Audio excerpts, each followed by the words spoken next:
Skip, won't you let it go? Just not on every show.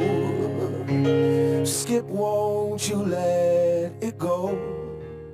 But just not on every show. Oh man. Skip, won't you let it go? Just not on every show. Skip, please, please, please let it go.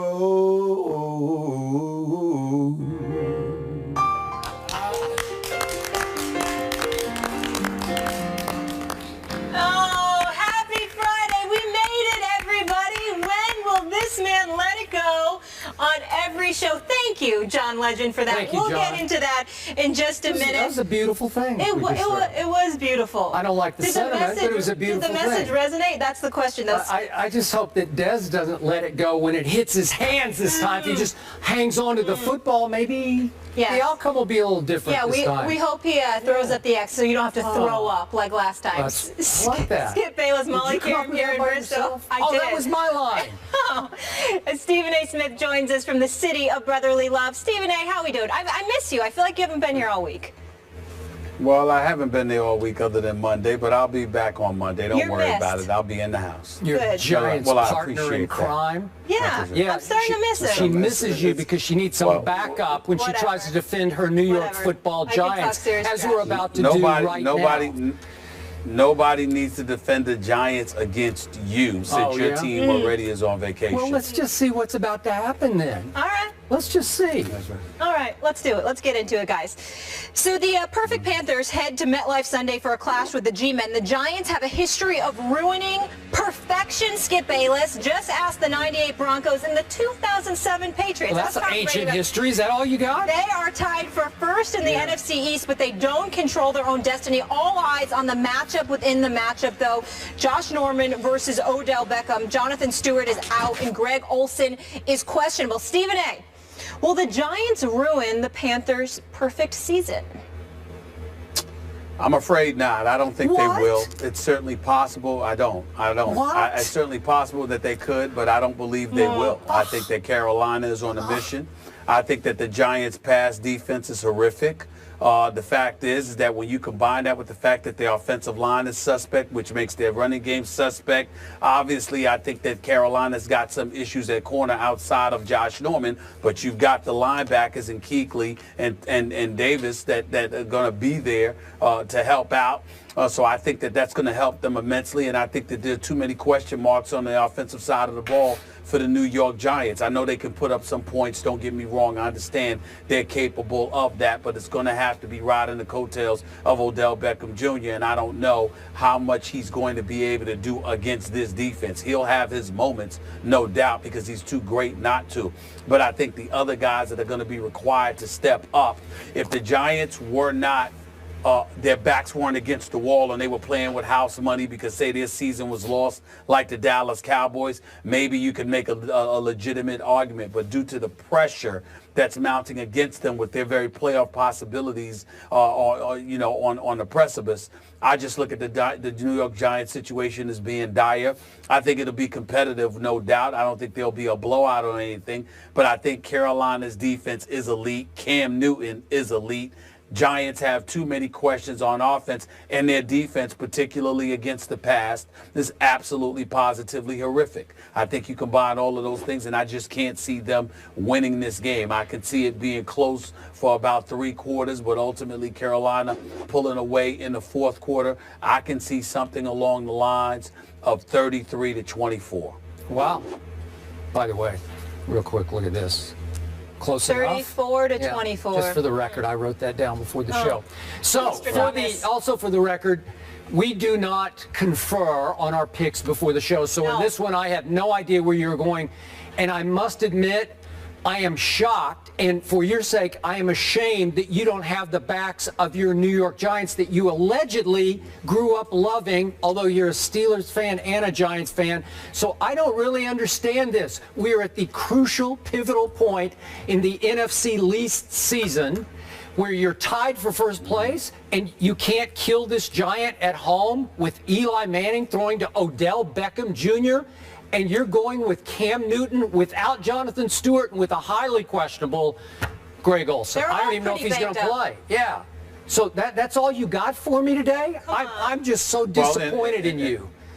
And in all fairness, I wasn't aware, to be quite honest with you, I wasn't aware that Jonathan Stewart wasn't going to be available. I'll give you that. But it doesn't matter to me. At the end of the day, it's very little you understand anyway. So you saying you don't quite understand is no shock. It's on a daily basis that you struggle to understand where I'm coming from. And that's life. You'll learn to deal with it eventually. I'm not alone but in the end, when it comes regard, to... it's okay. Well. No. You don't understand. Yeah. Other people just can't tolerate because They're scared of the truth. You just wouldn't know the truth if it slapped you. So we understand the difference between you and the general public. But here's the deal. Yeah. Here's the deal. I stand by my pick because I just stopped believing in the Giants weeks ago, Skip, against the league competition. I just stopped it. And Miami's game, the game Monday night against Miami, doesn't fool me because I don't consider Miami much of a team anyway. Okay, so now this is unplanned, but I have to put your partner in crime on the spot. Could we please have Molly's camera? Because Molly is a true Giants fan, born and bred, true blue to the core. Am I right about that? Yes. Miss Connecticut, yes, that is true. Miss Connecticut, actually, they don't have a team. They don't have a team. You got to root for something else. You know, no, but it's all right. Miss Connecticut, would you please make your pick on your Giants versus Cam Newton's Panthers? I don't have a score, but I think the Giants will win. We got a winner here. Did you hear ODB's response to that, to Josh Norman? I love that approach. Well, he didn't have much of a response, I thought. Yeah, because he's focused. He's focused. Okay, he doesn't need to talk. Let the other people it's beneath his dignity. They're going to do the talking on the field. Carolina's banged up. We have a lot to play for. Did you see these win streaks that this team's ended? Are you listening to this, Mr. Smith? This is what you should have said, and you didn't have the guts to say it. You did not have enough pride in your football team to stand up and defend them when it's time to defend them. Well, you can use that as a fair analogy, and you could have Miss Connecticut sitting there supporting you, and that's fine. But I recall on several occasions where Miss Connecticut was wrong, and what would happen is that when we put the camera on her after she's wrong, she goes to commercial break. So I mean, if you want to call it brave, go ahead. It's all right. It's okay. But I am proud of her for sticking with her New York Giants, even though when they lose, she changes the subject, and since she controls the show, we end up going to commercial prematurely just to get the camera off of her. Yeah. All right. I'm just saying, it's okay. Yeah. It's all right. It's okay. Okay. Go ahead, Skip. Back to the question at hand. To Miss Connecticut's initial setup point. I can't with you guys. I can't. Yeah, there has been an ancient Giants history of giant killing. Ancient. It's way back. We're doing 1998 and 2007, and there was another one in 1934, if memory serves, where the Bears lost in the NFL championship game in 1934, and Miss Connecticut is still clinging to that as giant killing that could contribute to what will happen this Sunday at MetLife Stadium. Am I right about that? And I will give you this, Miss Connecticut. I'm not trying to jinx you. I'm just going to pick a winner here. Okay. Your Giants came very close to dragon slaying when Tom Brady and company ventured forth into MetLife, right? Yep. It went to the wire. So I give you all that. Here's the point that is Stephen A's point that is the one valid point made by either of you in this discussion. Cam Newton is on too much of a firepower role, even without Greg Olsen, if it comes to that, for this defense to stop his offense. I don't care if it's Fozzie Whitaker or Cameron Artis-Payne carrying the football. And there is still that little Ted Ginn guy that you have ridiculed on this show. But when it's bombs away to him, maybe twice a game, he will catch them. And he will run past your secondary, which is giving up 308 yards a game passing. Am I right about that? Do you realize the next worst team is the Steelers at 279? So the Giants are giving up 308 passing, and they are by far dead last. To the next worst team, 279 is the Steelers. That's how bad they are. Overall, your Giants are giving up 418 yards a game, on pace to shatter the franchise record for yards allowed per game. your defense is pathetic, and Cam Newton is not pathetic, because as we've talked about, just to frame this, weeks 1 through 8, Cam was kind of mediocre by Cam standards. And he had 11 touchdowns to 8 interceptions. Weeks 9 to 14, he almost doubled his QBR from 47 to 84, and he's 17 touchdowns to only 2 interceptions. That's since week 9. That's pretty great, and I think that will continue, because this team has now won 17 straight games. And I believe that, even though I give you this, Odell Beckham Jr. is a bad man. In fact, he is the baddest man at receiver in the business right now. There is no doubt about that. But I loved this is my take on it, I love what Josh Norman said. He got chill bumps when somebody brought up the fact to him when he first walked in on, I think it was Monday or Tuesday, that, oh, upcoming is ODB. He said he got chill bumps because he has turned into the newest version of Richard Sherman.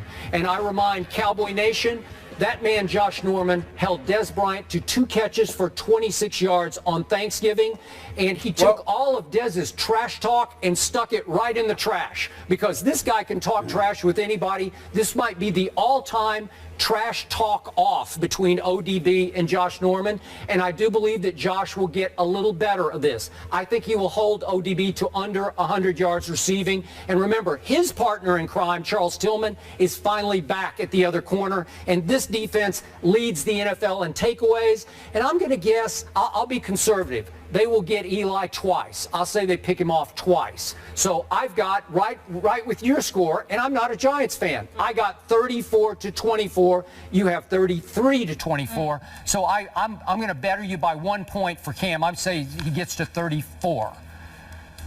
Well, a couple of things. The difference between us is that fandom to me means who you're rooting for, not who you should pick just because you're a fan. You can be a fan. Of course, I want the Giants to win, but the reality is that do you believe it based on what you're seeing from them? I think their secondary is horrific. I think their defense against the pass is horrific. I thought they had the Miami Dolphins looking like Air Coryell from Dan Fouts and the San Diego Chargers from years ago, or the greatest show on turf, for crying out loud, in that first half. Nobody could stop anybody, and I just know that's not going to happen against Carolina. Okay. That's number one. Number two, let's also understand this in favor of the New York Giants. Dez Bryant's a bad boy, and he's tried and proven. He's just coming back from an injury. But Dez Bryant, Odell Beckham Jr. is an entirely different beast, because Dez Bryant beats you with his quickness and his physicality. Odell Beckham Jr. can beat you with his speed. What you're anticipating and expecting from Ted Ginn Jr. are the kind of things that Odell Beckham can do, just slightly, just a touch slower, but with considerably better hands. And we all know that Ted Ginn Jr. can fly.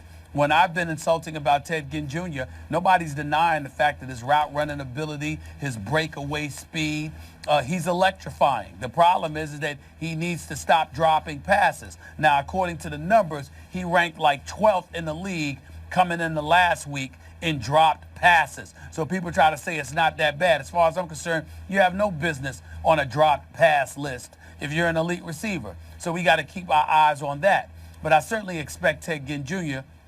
to make some noise, particularly against this secondary. If I'm Cam Newton, I go to him all day, because he might drop 3 passes, but he'll catch 3 or 4 too, and they'll be for big plays, because this is the Giants secondary that we're talking about him going up against. It's just that simple. In the end, however, it's also about Cam Newton. You got to remember, the Giants don't have the greatest pass rush, and because they don't register with so many sacks, you've got a situation where that puts even more pressure on the secondary, because you're not getting to the quarterback. And even in the case of JPP, Jason Pierre-Paul, when he gets to the quarterback, because that big cast-like thing on his arm because of his amputated finger, which, by the way, I don't think he should be allowed to be playing with that big thing on his hand, to be quite honest with you. I'm it's okay like a with hammer it. for crying out loud. What's he supposed to do? It's entirely too big. It's entirely too big, and you're slapping people upside their head with the helmets. I mean, come on now. You see how big that thing is on JPP hands? He can't hold on to anybody, because there were a couple of times there were a couple of times Monday night where he had Ryan Tannehill but couldn't grab him with two hands, okay? Because of that big thing on his hand. But that's just too entirely too different, too big. He should be on the field with that. I ain't gonna lie to you. He shouldn't be on the field with that. But in the end, what it comes down to is that there's just too many impediments to the Giants' success. Of course, they can make it interesting. Of course, they got an offense that can break away and can beat anybody. But can you depend on them to do it against an elite team like the Carolina Panthers this season? I say no. As much as I wish, I can say yes. Allow me to frame this discussion with this.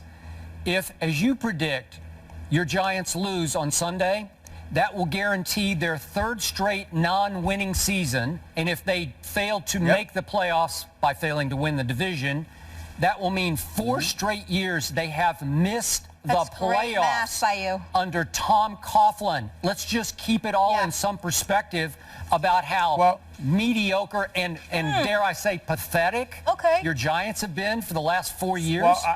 Well, in all seriousness, Skip, I don't enjoy calling for somebody's job. I truly don't, from the bottom of my heart. But fair is fair. And when you talk about individuals out there starving for opportunities, you just look at some of these guys, like a Tom Coughlin, for example. I know he's a 2-time Super Bowl champion. I respect that. But to miss it would be 4 straight years to miss the playoffs, 6 of the last 8, 5 of the last 6. How do you still keep your job after this season? As far as I'm concerned, if Tom Coughlin and the Giants don't make the playoffs, it's time for a change. He's been there long enough. All right. And if the Giants win, Stephen A., call your sister Linda. She can come up with a caption. And call Carmen. I'm going to put in a cake order. We're going to have a nice celebration up here on Monday when we see you. Well, Carmen is cool. Carmen's going to take care of me because she's going to bake the cookies. She's going to make me my lasagna. Linda might not talk to me for about a week. No, Linda's very upset with me right now. If they win, though, we'll have a nice order. Skip won't eat any, though. Yeah, but Linda's going to be mad. Linda's still going to be mad that I picked against her. I will not participate. Thank you very much, because you're not going to win. Next question. Wow. Do you want to talk about your Cowboys? Because they're having a good season. Yeah, let's do it.